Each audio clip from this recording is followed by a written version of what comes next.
Now that you know the fundamental process for using digital backdrops in the best way possible, I'm going to give you some particularly valuable tips for when you work with backdrops of the scenery type. The first tip is to match your model, the subject of your photo, with the backdrop. So let's say in this case I have this photo taken with a dark background, and I have this backdrop that I really like and want to use. Normally we have the original photo on a layer below the backdrop layer so that we can create our mask.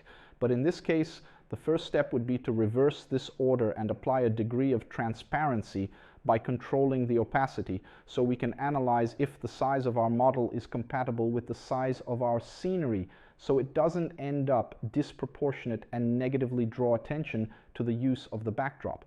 In this case, the model is too small.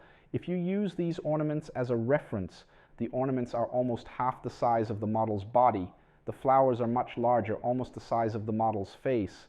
So we have a classic scenario here where it is necessary to enlarge my original photo to match it with my scenery.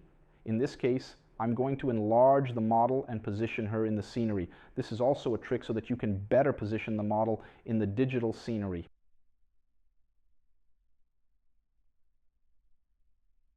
Here, I think it's already interesting, so I'm going to apply, return the opacity to 100% and reverse the order to the original order. Model, top layer, backdrop, okay? I already talked a bit about the second tip in the first video of this series. It consists of analyzing the lighting. If the lighting is consistent between the backdrop and my model. Look, let's analyze the backdrop. I have a dark right side and a much lighter left side, so I'm sure that the lighting is coming from left to right. And in the case of my original photo, it's the opposite. I have my model well lit on the right side and with shadows on the left side. So this lighting is not coherent. If I assume in advance that I will use this backdrop, I can ideally capture my image, my original photo, already thinking about this. So the correct approach would have been to use lighting from left to right. But in this case, the image is already ready. So what resource can I apply? The best approach for this case would be to mirror my background, as mirroring the model brings some negative aspects. People's faces are not always symmetrical. In fact, the majority of people do not have 100% symmetrical faces, and here the background can probably be mirrored without harming the understanding of the photo. So I will use Ctrl+T or right-click and choose to invert to mirror this image horizontally. This way, I now have the lighting on the right and the shadows on the left, matching the aspect of lighting between my original photo and my backdrop. This makes the application look much more natural. If you use a photo that is not coherent with the lighting of the backdrop, this will certainly cause some strangeness to the viewer of the photo. Here I could then continue with my process, making the selection of my subject and then applying my mask so that I can follow the process that was illustrated in the previous videos. But to speed up the process, I have already brought the ready image. So notice how the result turned out spectacular. Here I have the original photo, and here I have the photo with my backdrop applied in a much more natural way. How was this result achieved? Exactly by applying the artificial intelligence fill technique that was illustrated in the previous video. So I'm going to zoom in here on the hem of the dress and notice that if I didn't use this resource, how much more coarse the cutout would be. And here exactly the process that was illustrated in the previous video was applied with the lasso tool. The intersection area, the hem of the dress, was marked. Then the artificial intelligence generation of this hem was done in a much more natural way.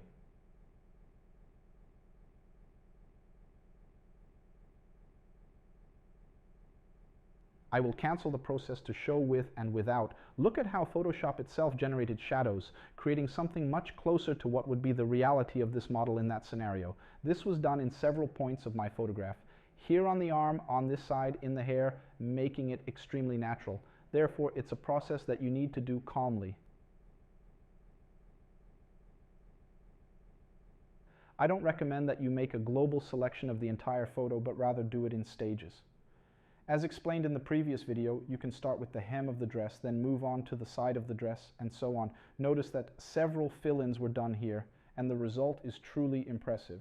If you compare this bottom part here with and without the artificial intelligence fill, it becomes very clear and evident how much more natural it makes the process. Without the artificial intelligence fill, available only in the newer versions of Photoshop, it is much more difficult to achieve this type of result. This would require much more knowledge of Photoshop on your part compared to when you use this new type of feature in Photoshop in the newer versions. So here again, the before and after of the photo, applying exactly the process that was taught in the previous videos with these extra tips of matching the size of the model with my scene and also the lighting. Notice how the lighting of the photo became extremely coherent with the lighting of my scene. Here I have another example already prepared of this couple with this also super interesting, super beautiful scenario. And here I will put the original layer so that you can see how many artificial intelligence fill-ins were made. All these here, all these layers represent corrections that were made at different points of the image. Here in the hair, here on the face, here on the nose, here in the man's hair, here between their hands, here all over the dress, here on the hem of the dress. Notice that all these here are corrections that allowed us to reach such a spectacular result like this. Something natural that does not reveal the use of a backdrop, something that looks very cool. So it's a process that you have to do carefully, especially when the photo has many details. But if you follow exactly this process, you can achieve a very interesting result, okay?